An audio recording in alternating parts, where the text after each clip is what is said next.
Hello students, आज हम लोग जेईई एडवांस 2022 में पूछे गए रे ऑप्टिक्स का क्वेश्चन डिस्कस करते हैं। देखिए क्वेश्चन क्या है। A rod of length 2 centimetre makes an angle 2π/3 radian with the principal axis of a thin convex lens. देखिए ये थिन कन्वेक्स लेंस है, डायग्राम में दिखा है, और ये हॉरिजॉन्टल लाइन जो है दिख रहा है, ये प्रिंसिपल एक्सिस है।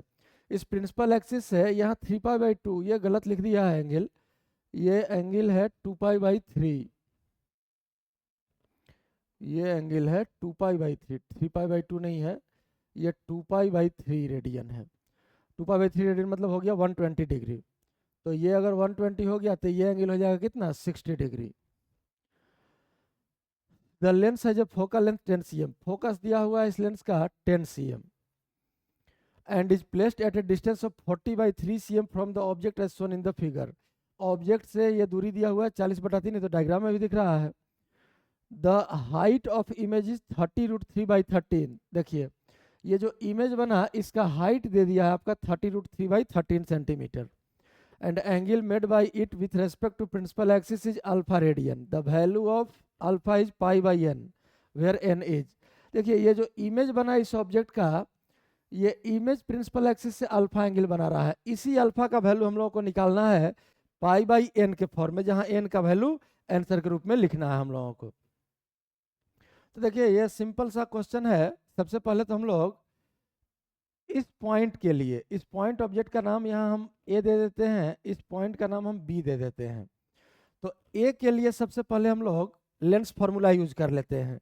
इससे इस पोल से ये डिस्टेंस हमारा कैलकुलेट हो जाएगा, ये डिस्टेंस मिल जाएगा। अब इसके बाद इस पॉइंट का डिस्टेंस अगर निकाल लेंगे, ये दूरी यहाँ नीचे डायग्राम में दिखा देते हैं। इस पॉइंट का अगर, ये जो इमेज का ये पॉइंट है, मतलब बी पॉइंट के इमेज का अगर प्रिंसिपल एक्सिस पर प्रोजेक्शन निकाल लें और ये डिस्टेंस मिल जाएगा हम लोगों को, इसमें से इसको सब्ट्रैक्ट कर देंगे, ये डिस्टेंस मिल जाएगा। हाइट दिया हुआ है 10 अल्फा, आराम से हम लोग लिख लेंगे। तो अल्फा का वैल्यू यहाँ से मिल जाएगा हम लोगों को। तो चलिए सबसे पहले लेंस फार्मूला यूज करते हैं ए पॉइंट के लिए। तो ए पॉइंट के लिए अगर लेंस फार्मूला हम लोग यूज करें हैं तो 1/v माइनस 1/u, यू का वैल्यू दिख रहा है सामने 40/3, तो 40/3 चला जाएगा ऊपर और u नेगेटिव है इसलिए यहाँ माइनस, इक्वल्स 1/f। f का वैल्यू कन्वेक्स लेंस है 10 cm पॉजिटिव आएगा। अब ये 3/40 प्लस हो गया, उस साइड जाके माइनस हो जाएगा, तो यहाँ से हम लोग लिख सकते हैं 1/v इक्वल्स 1/10 माइनस 3/40। अब यहाँ से एलसीएम देखें तो 40 आ जाएगा, 4 - 3 1/40, मतलब यहाँ से सीधा v का वैल्यू हम लोग लिख सकते हैं 40 सेंटीमीटर। ये डिस्टेंस आपका आ गया 40 cm। अब देखिए इस पॉइंट के लिए अगर हम लोग इसका इमेज देखें तो ध्यान से देखिए, इस बी पॉइंट के प्रोजेक्शन को हम बी डैश कह देते हैं।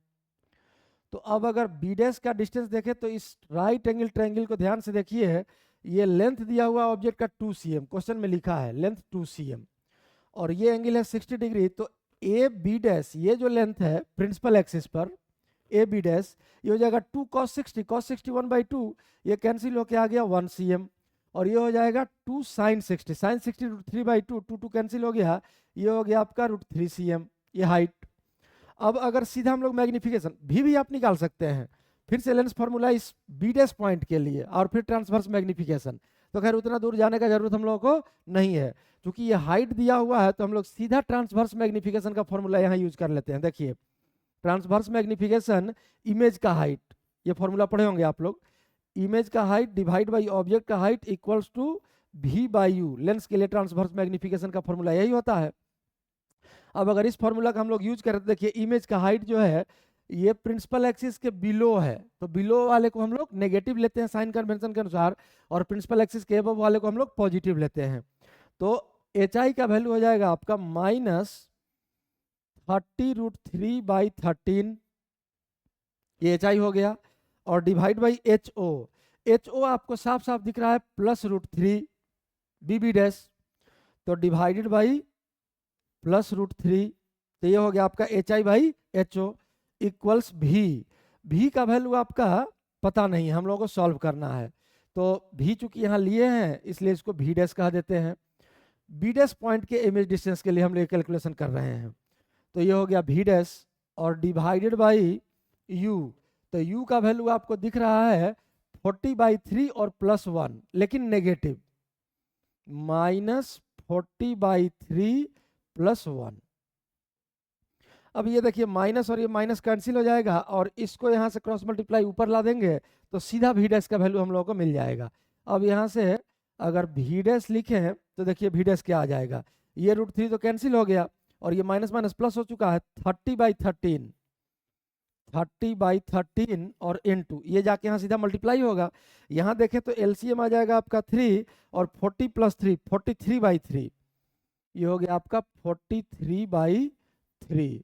तो 3 से ये कैंसिल हो गया 10 टाइम्स, और ये वैल्यू फाइनली आ गया 430/13 सेंटीमीटर v डैश। यही डिस्टेंस आपका v डैश निकल गया, वैल्यू यहाँ लिखा हुआ है।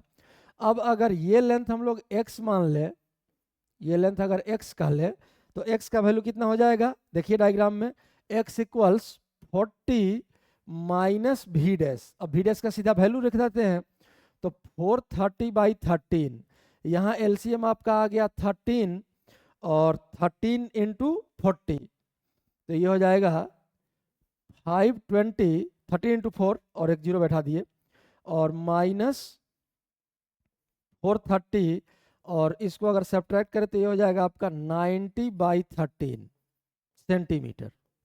अब देखिए, अब जब हम लोग अल्फा के लिए tan अल्फा लिखेंगे तो tan अल्फा बराबर हम लोग अब लिख सकते हैं ये हाइट सामने दिख रहा है 30√3/13 और डिवाइडेड बाई x, तो x का वैल्यू सामने है 90/13, तो मल्टीप्लाई जब करेंगे तो हो जाएगा 13/90। ये 13 कैंसिल हो गया, 30 से 90 कैंसिल हुआ 3 टाइम्स, और √3 से 3 कैंसिल हुआ √3 टाइम्स, मतलब tan अल्फा = 1/√3 आ गया, तो अल्फा = हो जाएगा कितना, π/6। तो यहाँ से हम लोग लिख सकते हैं इस अल्फा का वैल्यू आ गया आपका कितना, π/6 रेडियन। अब π/6 रेडियन π/n के फॉर्म में हम लोगों को लिखना था, तो n साफ साफ क्लियर हो गया यहाँ से कि n का वैल्यू कितना आएगा, 6। तो इस ब्लैंक स्पेस में हम लोग 6 पुट कर देंगे, यही हो गया आपका आंसर।